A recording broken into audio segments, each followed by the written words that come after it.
Jadi sebenarnya kalau secara ekologis dia pasti akan sangat berkaitan satu sama yang lain begitu. Tapi pembenahan yang ada di Puncak Bogor itu sebenarnya tidak cukup begitu kalau kita masih melihat Jakarta tata ruangnya juga masih bermasalah begitu ya. Jadi memang dia harus holistik.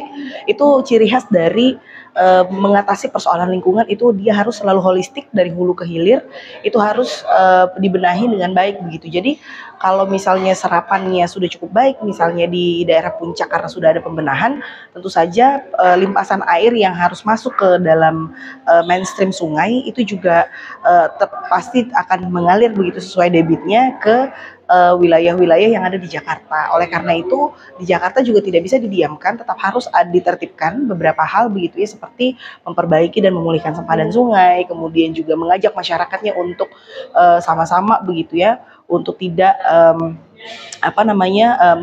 mengalihfungsikan wilayah-wilayah yang harusnya menjadi serapan. Itu juga yang kemudian tidak hanya untuk masyarakat tetapi juga untuk pelaku-pelaku usaha yang selama ini banyak memanfaatkan wilayah-wilayah sempadan sungai itu untuk kegiatan-kegiatan usahanya gitu.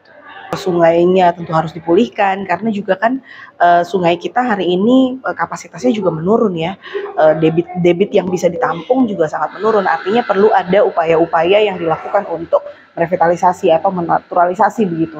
Tapi di satu sisi juga memang perlu ada perhatian serius dalam pemanfaatan ruang di wilayah-wilayah sempadan begitu, karena kita tahu bahwa sempadan itu sebenarnya dia bukan wilayah kosong, tetapi dia juga punya fungsi ekologisnya sendiri. Nah dari titik itulah kemudian ketika kesadaran ekologi sudah muncul bahwa segala sesuatu memiliki fungsi, saya pikir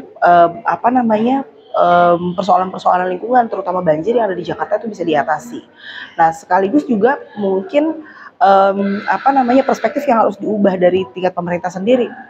Seperti misalnya pembangunan infrastruktur, betonisasi sungai itu sudah tidak bisa dilakukan hari ini karena penyerapan dan juga di sempadan sungai itu juga sangat penting untuk mencegah banjir.